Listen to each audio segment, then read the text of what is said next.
అందరికీ నమస్కారం అండి. నిన్న ఎలా చెప్పాలి, ఏమన్నా అంటే తిట్టామంటారు, కానీ తప్పట్లేదు. తిట్టక తప్పట్లేదు. తిడతాడు, తిట్టించుకుంటాడు, అంటాడు, అనిపించుకుంటాడు. ఎవరో మీకు అర్థమై ఉంటుంది కదా. అతను ఎవరో కాదండి, one and only ex CM, ప్రస్తుత పులివెందల ఎమ్మెల్యే జగన్మోహన్ రెడ్డి. ఈ జగన్మోహన్ రెడ్డి నిన్న ప్రెస్ మీట్లు పెట్టి ఏం మాట్లాడతాడండి, స్టీల్ ప్లాంట్ నక్కపల్లిలో వచ్చిన స్టీల్ ప్లాంట్ తను తెచ్చానని, దావూస్కి వెళ్ళినప్పుడు తను వాగ్దానాలు తీసుకున్నానని, భూములు చూపించమని చెప్పి అధికారులకి ప్రస్తావించానని చెప్పుకుంటున్నాడు. అంతే కదా.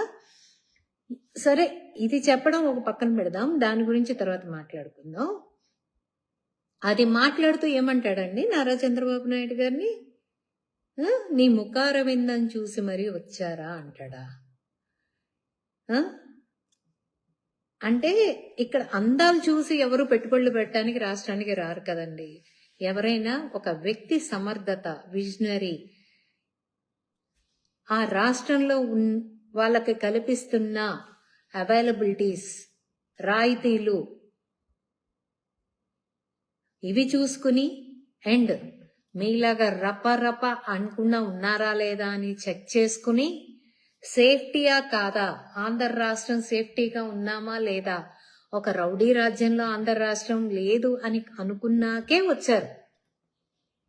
ఇవాళ శంకుస్థాపన చేశారు. పోతే ముఖార విందాన్ని పట్టి వచ్చారా అంటున్నావు మిస్టర్ జగన్మోహన్ రెడ్డి. నువ్వు మరి ఫస్ట్ క్లాస్ స్టూడెంట్వి. ఎక్కడ మరి నిన్ను చూసి, నీ టాలెంట్ని చూసి, నిరక్షరాస్యత అంటం కూడా రాని నీ సమర్థతని చూసి ఇవాళ పెట్టుబడులు పెట్టడానికి వచ్చారు అని నువ్వు చెప్పుకుంటున్నావు.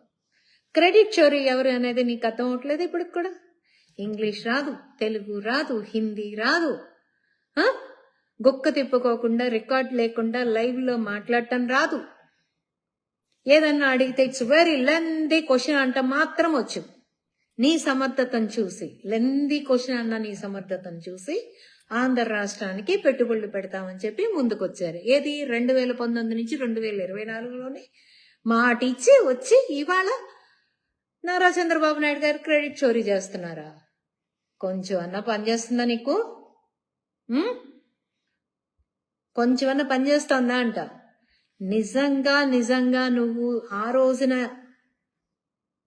చేసుకుని ఉంటే అప్పుడే అడ్వర్టైజ్మెంట్ బాజా బదింత్రులు అన్ని మోగిచ్చేవాళ్ళు మీ వాళ్ళు. నువ్వు నీ దాంట్లో ఒక్క అఫీషియల్ ట్వీట్ వేసుకోలేకపోయావు ఎందుకు మిస్టర్ జగన్మోహన్ రెడ్డి? నోరు తెరిస్తే నత్తి రాజులాగా నత్తి మాటలు మాట్లాడటం తప్ప, ఎదుటి వాళ్ళని క్యారెక్టర్ అసాసినేషన్ చేయడం తప్ప, వచ్చిన వాటిలన్నింటినీ వెనక్కి తిరిగి తరిమి ఉన్న వాటిల్ని, వచ్చిన వాటిని కాదు, ఉన్న వాటిల్ని, ఏది లూలు మాల్ దగ్గర నుంచి ఎక్కడో దాకా ఎందుకు అమర్ రాజా బ్యాటరీ దగ్గర నుంచి పక్క రాష్ట్రానికి పరిగెత్తుకుంటా వెళ్ళిపోయిన చరిత్ర నీది. ఇవాళ నువ్వు వచ్చి ఇవాళ చెప్తున్నావు, వచ్చేసారు అదిగో రెడ్డి బ్యాచ్ మొత్తానికి తిట్టడానికి.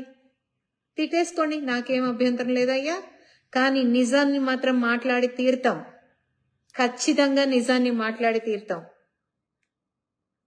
ఈ రకంగా క్రెడిట్ చోరీ చేస్తూ ఏంటి 2014 నుంచి 2019లో జరిగిన అభివృద్ధి పనులు మధ్యలో ఏదో ఎలక్షన్ కోడ్ వచ్చి కాస్త కూస్తో ఆగింటే వాటికి నీ పేరేసుకుని నేనే క్రెడిట్ చోరీ నేనే చేశానని చెప్పి ఆ రోజున భుజాలు జబ్బలు జరుచుకుని తిరిగావు.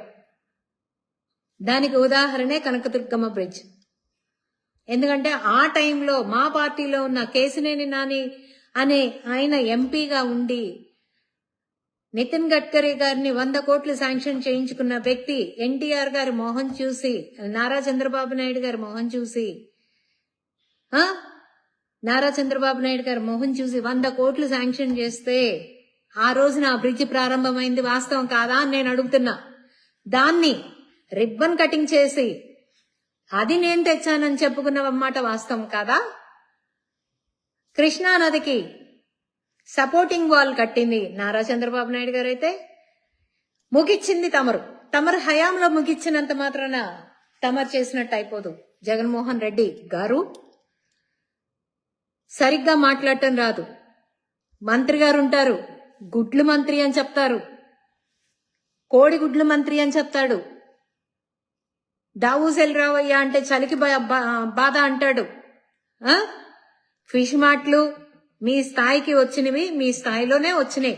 అవి ఏంటి అంటే ఫిష్ మార్ట్స్. మళ్ళీ అది కూడా ఎక్స్పోర్ట్ ఇంపోర్ట్ బిజినెస్ లో అనుకున్నారు. అవేం కాదు, మా మంగళగిరి దగ్గర ఉన్నాయి, ఆ చివరి నుంచి ఈ చివరి దాకా ఫిష్ మార్ట్స్ అని. అవి సూపర్ బిజినెస్ అబ్బా. ఇది మీ స్థాయి బిజినెస్లు, బొబ్బట్లు బిజినెస్లు, పచ్చళ్ళ బిజినెస్లు, ఇవి మీరు తెచ్చిన బిజినెస్లు, ఇవే మీరు తెస్తున్న పెట్టుబడులు, ఇవే మీరు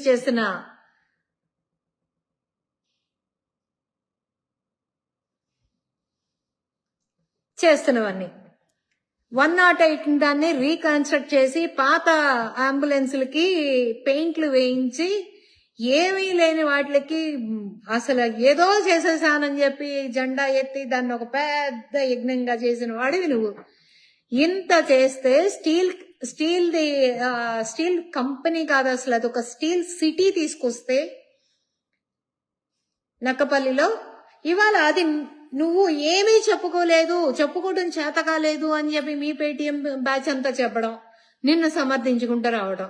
కనీసం వాళ్ళైనా మందలించాలిగా, చెప్పడానికైనా మనకైనా ఉండాలి అని. చెప్పేది ఏదైనా అబద్ధం చెప్పినా అతికినట్టు ఉండాలి అని చెప్పాలిగా.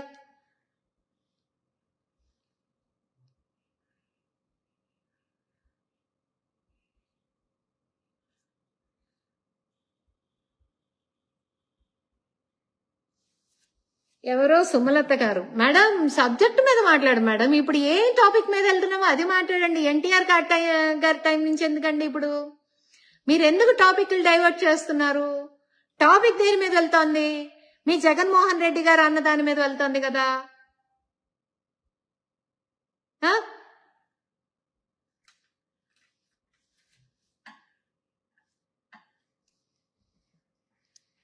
ఏంటి, ఎన్టీఆర్ గారు అల్లుడికి ముందు he is politician, Congress party, 2 times minister in Congress party. మరి అలా అనుకుంటే మీ జగన్మోహన్ రెడ్డి గారు పార్టీనే తందు కాదంట, వేరే ఆయన ఎవరిదో లాక్కున్నాడంట. మరి అదేదో చూడండి. మరి ముందు ఆయన నీకు సమర్థత ఉంటే, నువ్వు సమర్థుడు అయితే నువ్వు ఇంకో పార్టీ పెట్టుకోరా స్వామి అని చెప్తున్నాడు. అతను నా పార్టీ నాకు తగలెట్టని చెప్తున్నాడు. ఇచ్చేయండి అతని పార్టీకి. టాపిక్ డైవర్ట్ చేయడంలో ఏదైనా మీ తర్వాతేనండి, ఏదైనా మీ తర్వాతే టాపిక్ డైవర్ట్ చేయడంలో. ఇక్కడ జరుగుతుందేంటి, ఫేస్ వాల్యూ. అద్దాల్లో చూసుకుంటే ఫేస్ వాల్యూ అంటే తెలిసిపోతుంది. Nara Chandrababu Naidu garu is the well and visionary leader, he's a very good administrator. పబ్జీలు ఆడుకున్నంత ఈజీ కాదు, కూర్చున్నంత సేపు ఏదైనా కానీ పరదాల చాటున బయటకు వస్తే పరదా చాటున నుంచున్నావు, పరదా చాట్లు పాదయాత్రలు చేసుకున్నావు, పరదా చాట్లనే నడిచావు, పరదా చాట్లనే సచివాలయాలకు వెళ్ళావు, అసెంబ్లీని నడిపావు, ఇంటికి వెళ్ళి కూర్చుని మళ్ళీ పబ్జీ గేమ్లు ఆడుకున్నావు. ఎలా అండి ఇలా జగన్మోహన్ రెడ్డి గారు ఎలా అడిగేవాళ్ళు లేక ఇలా తయారయ్యారా? మీరు చెప్పేవాళ్ళు లేక ఇలా తయారయ్యారా? దేనికి ఇలా తయారయ్యారో అర్థం కావట్లేదు. అసలు మనకి మంది కాని వస్తువు మీదని పాములాగా చూడాలండి. మన కాని దాని మీద మనకి ఇంత వ్యామోహం ఏంటో నాకు అర్థం కావట్లేదు. మీది కాని దాని మీద మీకు ఎందుకండి ఇంత వ్యామోహం? మీరు తేలేదనేది ఆంధ్ర రాష్ట్ర ప్రజలు మొత్తానికి తెలుసు. ఒక మాస్క్ అడిగినందుకే పాపం ఒక ప్రాణం తీసి ఆయన పిచ్చాడిని చేసి ఆయన ప్రాణం తీసి ఆయన కాల్చుకు తిన్నారు మీరు. ఇంకా మీరు కంపెనీలు తెచ్చేది ఎక్కడ? ఎలా వస్తాయి కంపెనీలు? ప్రజావేదిక కూల్చటంతో మీరంటే భయం. అసలు ఈ రాష్ట్రానికి పెట్టుబడి పెట్టకూడదు అనే ఒక ఆలోచన అందరికీ పడిపోయింది. మేము పక్క రాష్ట్రానికి వెళ్తే ఎన్నో అమలు. ఆంధ్ర రాష్ట్రం అంటే చాలా చిన్న చూపు చూశారు మమ్మల్ని. కానీ ఈ రోజున గర్వంగా తలెత్తుకుని ఆంధ్ర రాష్ట్రం ప్రజలం మేము అని చెప్పుకుంటున్నాం. ఆ గర్వాన్ని ఇచ్చిందే నారా చంద్రబాబు నాయుడు గారు. ఆంధ్ర రాష్ట్రానికి రాజధాని చేయటం కూడా చేత కాలేదు జగన్మోహన్ రెడ్డి గారికి. రేపొద్దున ఇంకొక ఆశ్చర్యకరమైన విషయం ఏంటంటే, అమరావతిని సర్వనాశనం చేసి, అమరావతిని అసలు రూపురేఖలు లేకుండా చేసి, ఒక రాజధాని 3 రాజధానులు 3 ముక్కలు ఆట ఆడి, జీవన్ లేని రాజధాని, వాళ్ళ ప్రాణం పోసుకుంటున్న రాజధానిని, రేపు అభివృద్ధి చెందిన రాజధానిని నేనే రాయేశాను, నేనే పనిచేశాను అని ఈ పెద్ద మనిషి చెప్పిన ఆశ్చర్యపడక్కర్లేదు సుమి. మొత్తం అమరావతి మొత్తం నా చేతుల మీద నుంచే నడిచింది, నేను నిలబడితేనే అమరావతి నిలబడిందని చెప్పుకున్నా కూడా ఆశ్చర్యపడక్కర్లా. ఏమంటారు? అంతేనా పులివెందుల ఎమ్మెల్యే గారు? ఏదైనా మీకు సాధ్యం అండి, ఏదైనా మీకు సాధ్యం. సబ్జెక్టు మీద మాట్లాడకుండా ఎదుటి వాళ్ళని క్యారెక్టర్ అసోసినేషన్ చేసి వ్యక్తిత్వ హననాలు చేస్తూ వాళ్ళు బాధపడేలాగా ఒక మానసిక హింస మీరు పెట్టడానికి అలవాటు పడిపోయారు. ఎందుకంటే మీరు ఒక మానసిక రోగి కాబట్టి,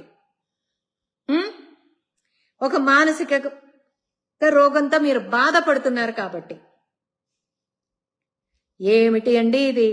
నిజంగా చెప్తున్నా, ఇవాళ మీరు ఆ మాట అనేటప్పటికీ ఓడి అమ్మ బంటి అనాలనిపించిందండి నాకు. కానీ చెప్పండి, ఇంత అబద్ధం ఎట్టా ఆడగలుగుతున్నారు జగన్మోహన్ రెడ్డి సార్? నోరు తెరిస్తే ఒక్క సెంటెన్స్ పూర్తిగా చెప్పడం రాదు. ఏదైనా సరే ప్రెస్ మీట్లైనా ఏదైనా సరే రికార్డెడ్ గా స్క్రిప్ట్లు చదువుకొని బయటకు రావడం తప్ప రెండోది లేదు. పట్టుమని మీరు ఒక్క అరగంట లైవ్ పెట్టండి, టక టక టక మాట్లాడండి. ఏదైనా స్క్రిప్ట్లు రికార్డెడ్, అవి కూడా పచ్చిబూతులు.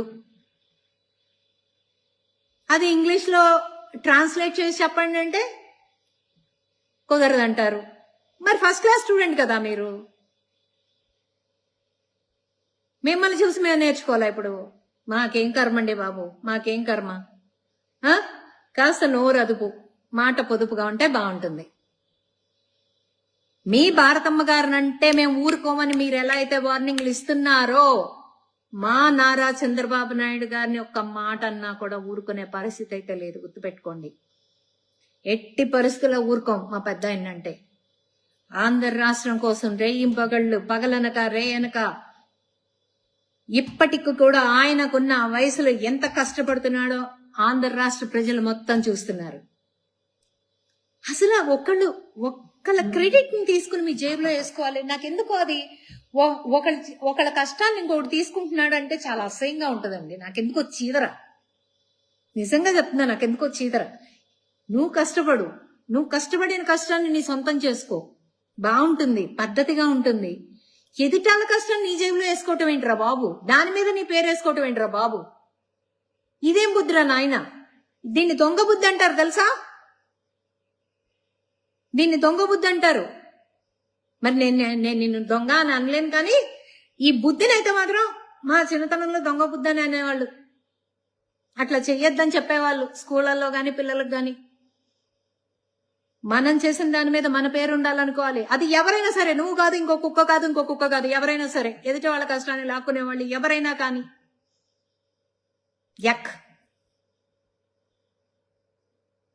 కరెక్ట్ కాదు జగన్మోహన్ రెడ్డి గారు, కరెక్ట్ కాదు.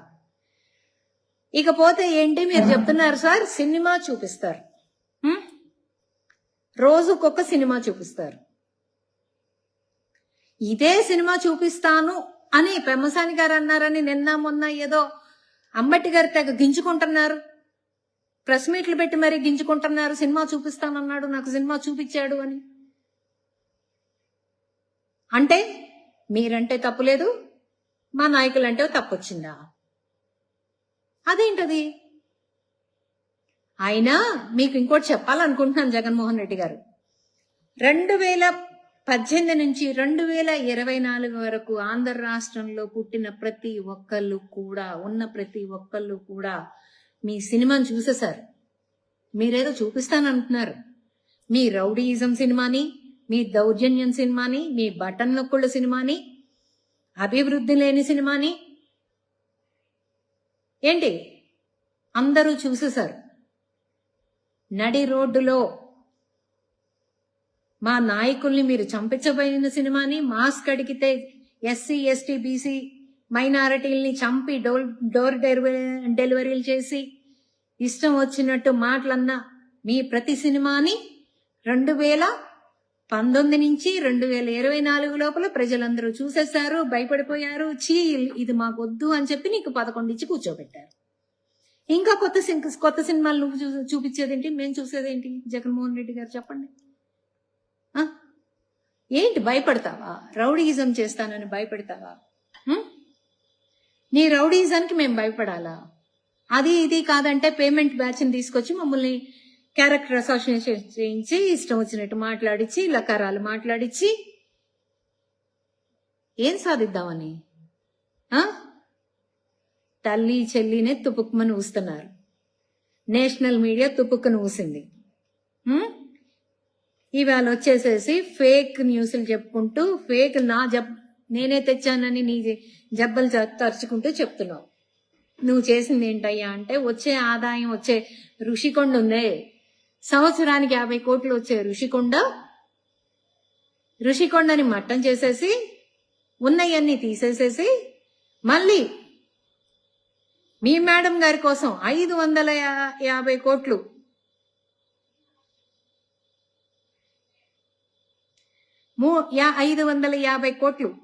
పెట్టి మహా ప్యాలెస్లు కట్టారు. దాన్ని ఆదాయం చేకూర్చడం అంటారా? దాన్ని సిగ్గు లేకుండా మీ పేటీఎం బ్యాచ్ వాళ్ళు ఏం చెప్తారంటే అద్భుతమైన కట్టడాలంట. ఏం అద్భుతమైన కట్టడాలు? రాష్ట్ర డబ్బులు పెట్టి ఆదాయం వచ్చే చూడాలి గాని వచ్చే ఆదాయాన్ని నాశనం చేసేసి సర్వనాశనం చేసేసి మళ్ళీ అప్పులు చేసి దానికి కోటలు కట్టేసేసి సీ వ్యూస్ అంటూ పెట్టి మీ రాణి గారి కోసం బంగ్లాలు కట్టారు ప్రజల సొమ్ముతోటి. ఇది మీరు చేసిన పరిపాలన 5 సంవత్సరాలు. నాకు తెలిసినంత వరకు బుద్ధున్న వాళ్ళెవరూ మీకు ఓటేరు. జగన్మోహన్ రెడ్డి గారు మీరేదో అనుకుంటున్నారు పదవులు ఇస్తారనో ఇంకోటో. మీ పక్కన ఉండే వాళ్ళు కూడా మీ గురించి వెనకమాల మాట్లాడుకుంటున్నారు అనేదే లోకానికి అర్థమైంది. బయటికి చెప్పలేకపోతున్నారు అనుకుంటా. అసెంబ్లీకి వెళ్ళి ప్రజల సమస్యలు చేయండి రా బాబు అంటే మా జగనన్న గుండె కొట్టుకుందంటారు, లబడబా కొట్టుకుందంటారు. సామి నువ్వు తోపు నువ్వు తురుము అంటారు. జగనన్న అని చెప్తారు. అసెంబ్లీ ఉంది దీనికా? ప్రజల సమస్యలకా? వీటికి పెట్టుబడులు వచ్చేసినాయి, తండోపతండాలుగా పెట్టుబడులు వచ్చేసినాయి. ఎలా చెప్పండి సార్? జగన్మోహన్ రెడ్డి గారు మిమ్మల్ని అడుగుతున్నాం, ఎలానో చెప్పండి. అలా ఎలా వస్తాయి? ఇప్పుడు వ్యక్తిత్వ హననం నిన్ను చేయలేరా జనం? నిన్ను చూసి భయపడుతున్నారనుకున్నావా? కాదు, అది మా సంస్కారం. మేము చేయకూడదు అని మా నాయకుడు చెప్పాడు కాబట్టి మేము చెయ్యం. ఇవాళ మా పెమ్మసాని గారు అన్నారు, ఒక్క మాట అంటే చచ్చిపోతావని. ఎదుటి వాళ్ళని అనటం నీకు అలవాటైంది కాబట్టి, అనిపించడం అలవాటైంది కాబట్టి నువ్వు అలవాటు పడిపోయావు. ఎదుటి మనిషిని బాధ పెట్టైనా సరే నువ్వు సంతోషాన్ని ఎత్తుక్కుంటున్నావు. కానీ నారా చంద్రబాబు నాయుడు గారు కూటమి పరిపాలనలో ఎవరు కూడా ఎదుటి వాళ్ళని బాధ పెట్టి సంతోషపడమనే వ్యవహారం అయితే లేదు. క్రెడిట్ చోరీలు ఆపి తప్పులు ఎక్కడ జరిగినాయో తెలుసుకుని ఏమైనా సరిదిద్దుకునే ప్రయత్నాలు ఏమన్నా చేయగలిగితే ఆ వంతు దిశగా మీరు ఏదన్నా ప్రయత్నం చేయగలిగితే బాగుంటుంది. అంతేగాని పాదయాత్రలు చేస్తా సినిమాలు చూపిస్తా అంటే మా పెమ్మసాని గారు అన్నట్టు పాదయాత్రలు చేయండి కానీ చెట్లు కొట్టమాకండి. మీరు పాదయాత్రలు చేస్తే ఇంకొకసారి అసలు మీకు ఒకటి కూడా మిగలదు అని ఆయన చెప్పినట్టే పైన తదాస్తు దేవతలు కూడా తదాస్తు అన్నారు. అదే జరుగుతుంది. బండి సున్నా ఖాయంగా ఉంటది. ఏంటి మీ వాళ్ళు అంటున్నారయ్యా, ఏంటి ఒంటరిగా పోరాటండి అని. మేం కూటమితో వచ్చినా కూడా గొడ్డళ్ళని కోడి కత్తులని మేము వాడుకోట్లా. నిజాయితీగా మేము ఇది చేస్తున్నాం, మేము ఇది చేస్తామని చెప్పి ప్రజల దగ్గరికి వెళ్తున్నాం.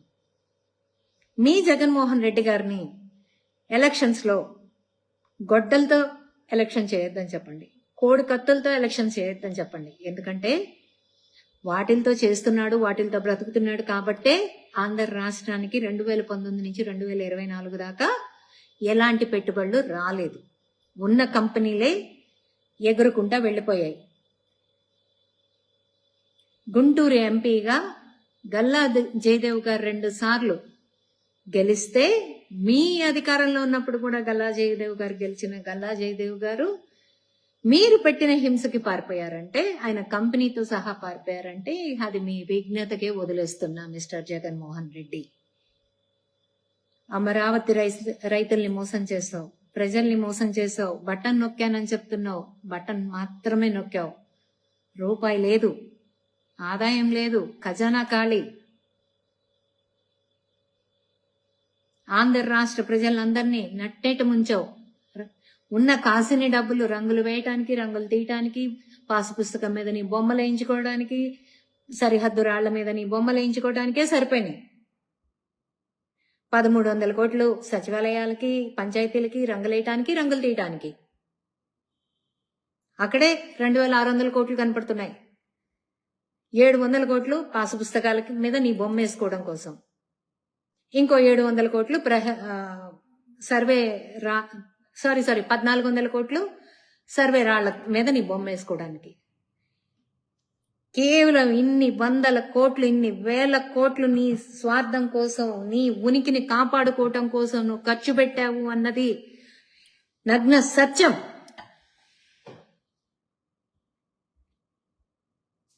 ప్రజావేదిక కూల్చిన రోజునే పెట్టుబడిదారులు రూపాయి పెట్టుబడి పెట్టడానికి కూడా ముందుకు రాలేదు. నువ్వున్నప్పుడు ఎలాంటి పెట్టుబడిదారులు ముందుకు రాలేదు. గూగుల్ డేటా సెంటర్ వైజాగ్ లో తీసుకొచ్చారంటే అది మేమే తెచ్చామంటున్నారు. మళ్ళీ పైగా అది గోడౌన్ అంటున్నారు. ఒకళ్ళు బయట కాపలా ఉంటే సరిపోతుంది అంటున్నారు. అంటే ఫస్ట్ క్లాస్ స్టూడెంట్ కదా, ఇంతకన్నా నాలెడ్జ్ ఏముంటుందిలేండి. మేం మీలాంటి ఫస్ట్ క్లాస్ స్టూడెంట్స్ అయితే కాదు. ముందు స్పష్టంగా మాట్లాడటం నేర్చుకోండి జగన్మోహన్ రెడ్డి గారు. అర్థమవుతుందా? ప్రెస్ మీట్లు కూడా లైవ్లు ఇవ్వడం నేర్చుకోండి. రాజకీయం తర్వాత చెద్దరు కానీ స్పష్టంగా మాట్లాడు. ఇంగ్లీష్, హిందీ సంగతి దేవుడు ఎరుగు. ముందు తెలుగు స్పష్టంగా మాట్లాడటం నేర్చుకోండి, తర్వాత ఎదురు కానీ పెట్టుబడులు. ముందు ఈ క్రెడిట్ చోరీలు మానేయండి. మీలోంచి మార్పు వస్తుందని ఎప్పటికీ మేము అనుకోం. అది రాదు, సాదు. కానీ గుర్తుపెట్టుకోండి, మా నారా చంద్రబాబు నాయుడు గారిని ఇంకొక మాట అంటే మాత్రం ఊరుకునేదే లేదు. మమ్మల్నన్నా మేము పడ్డాం, మా బాబు గారిని అంటే మాత్రం ఊరుకోం. గుర్తుపెట్టుకోండి, ఖబర్దార్ చెప్తున్నా.